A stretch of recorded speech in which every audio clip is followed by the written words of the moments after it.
Hello student, today we are going to solve some problems from solid state on the page 14, 15 and 16.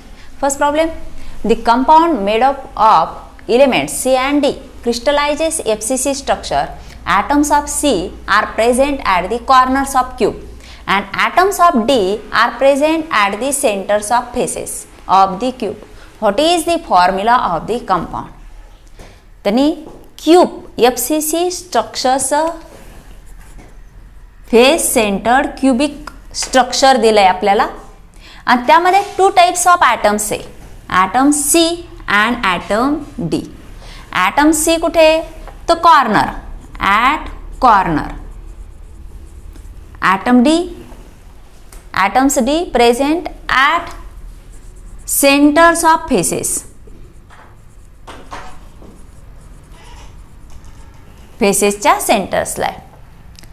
आता एक आपल्याला माहिती आहे कॉर्नरला कुठल्याही क्यूबला 8 कॉर्नर्स असतात आणि 8 कॉर्नर्सला 1/8 पार्ट हा त्या पार्टिकल्सचा असतो आणि टोटल 8 पार्टिकल्स 8 कॉर्नर्स आणि प्रत्येक कॉर्नरला असणारा 1/8 पार्ट म्हणजे टोटल ॲटम्स किती झाले, ॲटम्स किंवा पार्टिकल्स किती झाले 1 पार्टिकल. म्हणजे सी पार्टिकल फक्त किती आहे 1 पार्टिकल ऑफ सी. आता ॲटम्स डी हे सेंटर्स ऑफ दी फेसेस आहे आणि टोटल फेस किती 1 2 3 4 5 अँड 6. फ्रंट साईडचा एक आणि बॅक साईडचा एक असे 6 फेसेस आणि FCC मध्ये हा पार्टिकल हा त्या युनिट सेलमध्ये असतो. हा part of each particle is constituent that unit cell. आणि टोटल 6 फेसेस म्हणजे 3 पार्टिकल्स ऑफ डी. म्हणजे आपला फॉर्म्युला काय होईल, therefore formula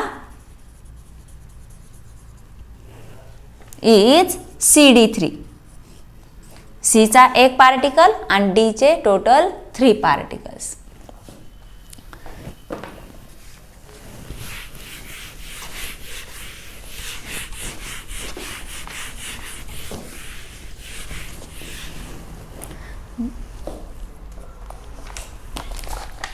Next problem, a compound is formed by 2 elements A and B.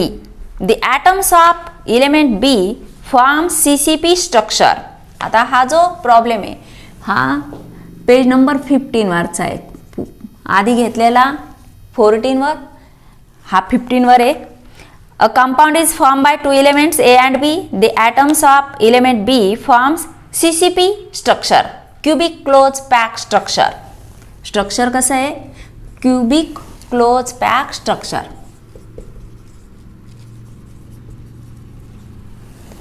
atoms of type A and B. The atoms of element B forms CCP structure. म्हणजे B मुळे CCP structure तयार झालंय. The atoms of A occupy 1/3 of the tetrahedral ovoids. What is the formula of the compound? जर एखादं structure असेल तर ते structure हे ॲनियन मुळे तयार होतं आणि जे ओव्हाइड्स असतात मध्ये ज्या रिकाम्या जागा असतात त्या ओव्हाइड्सची पोझिशन हे कॅटायन ऑक्युपाय करत असतं. म्हणजे ॲनियन हे कसे असतात लार्ज साईज नसतात कॅटायनपेक्षा. फॉर एक्झाम्पल NaCl जर आपण घेतलं सोडियम आणि क्लोरीन. आता हा सोडियम हा लेफ्ट साईडला आहे आणि क्लोरीन एक्स्ट्रीमली राईट साईडला आहे. आणि जसं आपण पिरियडिक टेबलमध्ये लेफ्ट करून राईटकडे जातो ॲटॉमिक साईज कमी कमी होत जाते. परंतु सोडियम हा दोन्ही पण कसे थर्ड रो इलेमेंट्स आहे, थर्ड पिरियडमधील इलेमेंट आहे. परंतु सोडियम ज्यावेळेस 1 इलेक्ट्रॉन लूज करतो sodium loses 1 electrons and acquires positive charge. म्हणजे त्याचा जो 1 इलेक्ट्रॉन आहे हा कुठे आहे, फर्स्ट शेलमध्ये 2 इलेक्ट्रॉन, सेकंड शेलमध्ये 8 इलेक्ट्रॉन्स आणि थर्ड शेलमध्ये हा 1 इलेक्ट्रॉन, म्हणजे टोटल किती झाले 11. पण ज्यावेळेस 1 इलेक्ट्रॉन लूज करतो त्यावेळेस त्याची साईज काय होते, कमी होते. कारण आपण आयोनिक साईज म्हणजे काय, distance from centre of the nucleus to the outermost electron पर्यंतचं अंतर. आणि ॲटॉमिक साईज म्हणजे distance from centre of the atom to the outermost shell पर्यंतचं जे डिस्टन्स आहे ते ॲटॉमिक साईज असतं. मग आता लास्ट इलेक्ट्रॉन हे सेकंड शेलमध्ये, म्हणजे ॲटॉमिक साईज काय झाली, इथं आयोनिक साईज काय झाली, कमी झाली. परंतु क्लोरीनमध्ये हे 7 इलेक्ट्रॉन्स हे थर्ड शेलमध्ये, आणि ज्यावेळेस 1 इलेक्ट्रॉन हा सोडियमकडून दिला जातो, क्लोरीन घेतो, त्यावेळेस 8 इलेक्ट्रॉन्स हे थर्ड शेलमध्ये झाले. म्हणून सोडियम Na+ पेक्षा Cl- आयनची साईज, ॲनियनची साईज कशी झाली, लार्ज साईज झाली. आणि जे स्ट्रक्चर असतं, जे ॲटम्स म्हणजे क्युबिक क्लोज पॅक स्ट्रक्चर असेल, त्यानंतर सिंपल क्युबिक असेल, बॉडी सेंटर असेल, तर हे जे स्ट्रक्चर असेल हे ॲनियनमुळे तयार होतात. आणि टेट्राहेड्रल किंवा ऑक्टाहेड्रल जे ओहाइड्स असतात तिथं कॅटायन्स ती पोझिशन ऑक्युपाय करतं. आता टेट्राहेड्रल ओहाइड्स जे हे स्मॉलर असतात, ऑक्टाहेड्रल ओहाइड्स लार्जर असतात. म्हणजे मोठा जर कॅटायन असेल तर तो ऑक्टाहेड्रल पोझिशन ऑक्युपाय करतो, छोटा कॅटायन असेल तर टेट्राहेड्रल पोझिशन ऑक्युपाय करतो.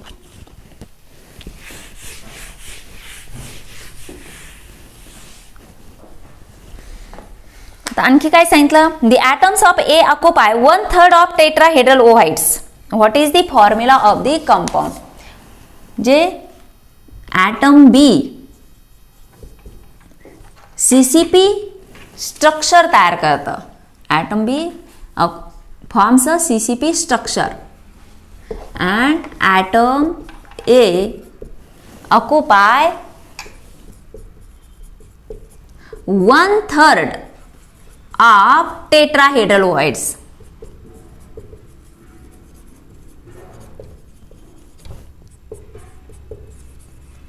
of tetrahedral ovoids. आणि आपल्याला एक रिलेशन माहिती आहे आणि ते रिलेशन लक्षात ठेवण्यासाठी मी तुम्हाला एक हिंट दिली होती.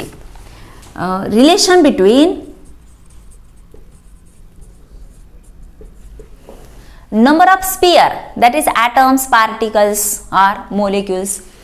Relation between number of particles to that of ovoids.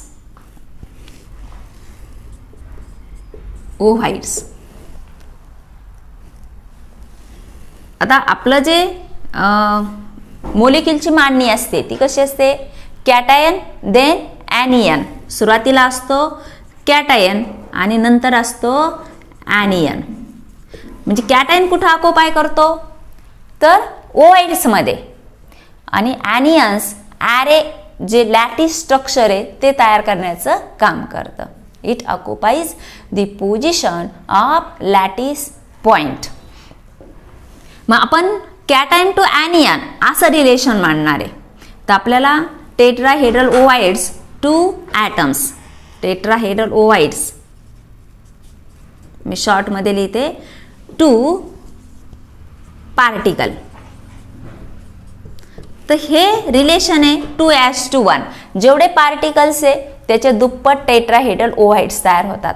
मग आपण लक्षात काय ठेवायचं, 2 मीन्स ट्वाईस, ह्याच्या दुप्पट ट्वाईस. इथंही टी आहे टेट्राहेड्रलमध्ये, ट्वाईसमध्ये सुद्धा टी आहे. मग लक्षात राहायला सोपं जातं की टेट्राहेड्रल ओवाइड्स हे पार्टिकल्सच्या ट्वाईस आहेत, दुप्पट आहेत. आणि ऑक्टाहेड्रल ओवाइड्स 2 पार्टिकल. आता ऑक्टाहेड्रलमध्ये काय आहे, ओ, आणि 1:1. 1 मध्ये सुद्धा काय आहे तर ओ, हो की नाही. मग वन्स म्हणजे एकदाच, आणि ऑक्टाहेड्रल म्हणजे दोन्हीकडे काय आहे ओ, म्हणजे हे काय आहे 1:1 आणि हे 2:1 म्हणजे ह्या क्ल्यू आपल्याला लक्षात ठेवण्यासाठी. टेट्राहेड्रल दुप्पट असतात, ऑक्टाहेड्रल वन्स म्हणजे एकदाच असतात, एकास एक आणि दोनास एक प्रमाण.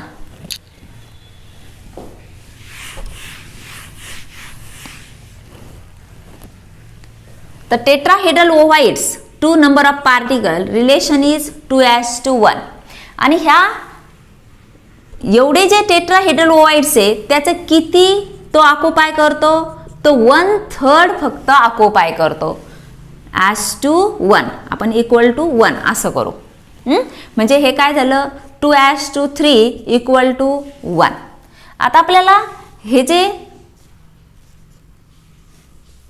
फ्रॅक्शन आहे हे आपल्याला होल नंबरमध्ये कन्वर्ट करायचं. मग आपण काय करू, दोन्ही साईडला 3 न मल्टिप्लाय करू. Multiply 3 from both side into 3 =1 × 3. Therefore काय होईल हे 2:3.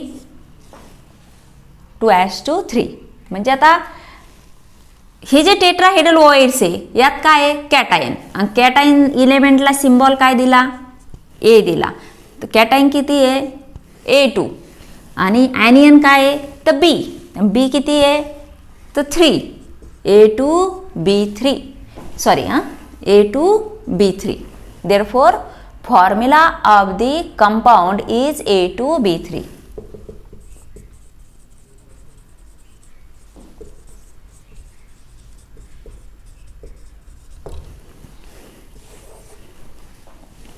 लक्षात काय केलं आपल्याला, इलेमेंटचे सिम्बॉल दिलं, जनरल ए आणि बी. CCP स्ट्रक्चर आहे ते कोण तयार करतं, ॲनियन तयार करतो. जे ओवाइड्स आहे ए ऑक्युपाय करतो. आपण रिलेशन लिहिलं tetrahedral voids to number of atoms 2:1. ह्या 2 पैकी 1/3 तो ऑक्युपाय करतो. 2 × 1/3 =1 आणि हा जो रेशो तयार झाला त्याचं होल नंबर्समध्ये कन्वर्जन केलं आणि जिथं ओवाइड्स आहे तिथं ए सिम्बॉल लिहिला, जिथं ॲरेवर ॲनियन्स आहे तिथं बी सिम्बॉल लिहिला. आपला फॉर्म्युला झाला A2B3.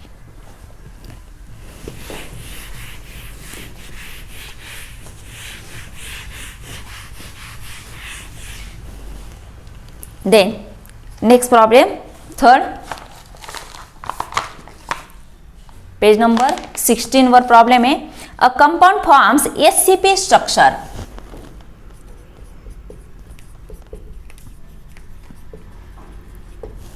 SCP structure. What is the number of octahedral ovoids? Octahedral ovoids. Then tetrahedral ovoids.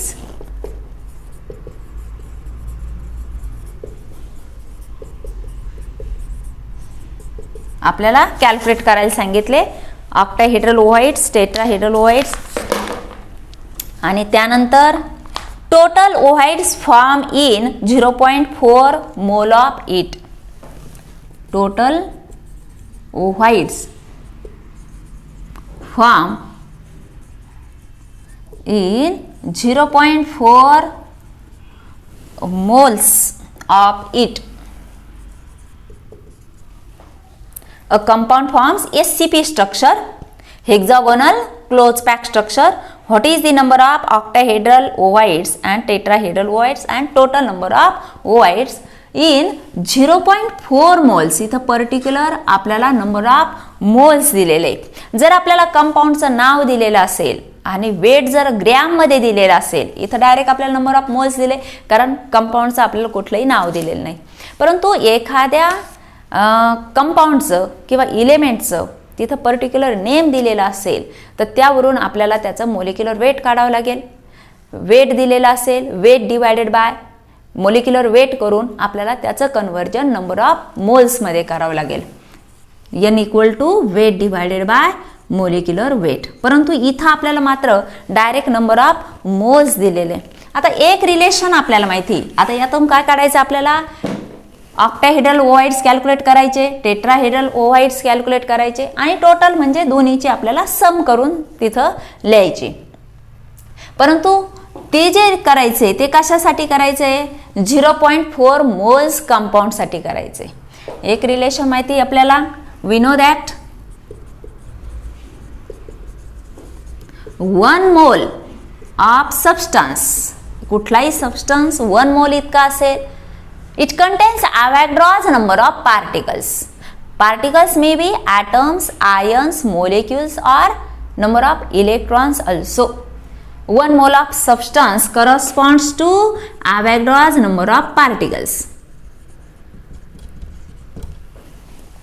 Na, that is equal to 6.022 into 10 raised to 23 particles per mole. Particles per mole, that is atoms per mole, molecules per mole, ions per mole and electrons per mole. 1 मोल कुठलाही substance असेल तर त्यामध्ये असणारे पार्टिकलची संख्या. परंतु आपल्याला इथं नंबर ऑफ मोल्स किती दिले? तर 0.4.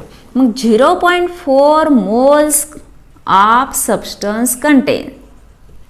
मग 0. मोल्स मध्ये किती? तर काय करणार आपण? याचं मल्टिप्लिकेशन करणार. 6.022 इंटू 10 raised to 23 इंटू 0.4. हां, किती होईल बघा? हे 4 2 8, 4 2 8, हा 0, 6 चुक 24 आणि हे 3 आणि 4 नंतर हा decimal point into 10 raised to 23. हे झाले number of particles in 0.4 mole of compound. आता प्रॉब्लेम लिहित असताना मी इथं थोडंसं शॉर्टमध्ये लिहिते. प्रॉब्लेम लिहित असताना तुम्ही स्टेप बाय स्टेप सगळ्या गोष्टी तिथं मेन्शन करायच्या. आता आपल्याला विचारलं काय? ऑक्टाहेड्रल ओव्हाइड्स आणि टेट्राहेड्रल ओव्हाइड्स. आत्ताच आपण एक रिलेशन मी तुम्हाला सांगितलंय. नंबर ऑफ पार्टिकल्स जेवढे असतील तेवढेच ऑक्टाहेड्रल ओव्हाइड्स असतील आणि जेवढे नंबर ऑफ पार्टिकल्स असतील त्याच्या दुप्पट टेट्राहेड्रल ओव्हाइड्स असतील. मग आता इथं अगदी सोपं आहे. The relation between number of voids, number of octahedral ovoids to number of particles is 1:1. Therefore, octahedral ovoids are 2.4088 into 10 raised to 23 voids. आणि tetrahedral ओव्हाइड्स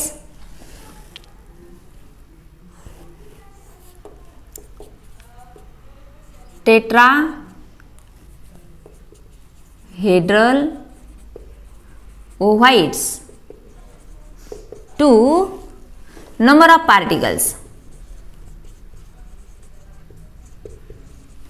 is, this is the relation, relation between tetrahedral ovoids to number of particles is 2:1. Therefore, tetrahedral ovoids 2 into 2.4088 into 10 raised to 23 किती होईल? 4 2 16 आणि 8 2 16 ने 17, 0, हा 1, हा 4 2 8 आणि हा 10 raised to 23.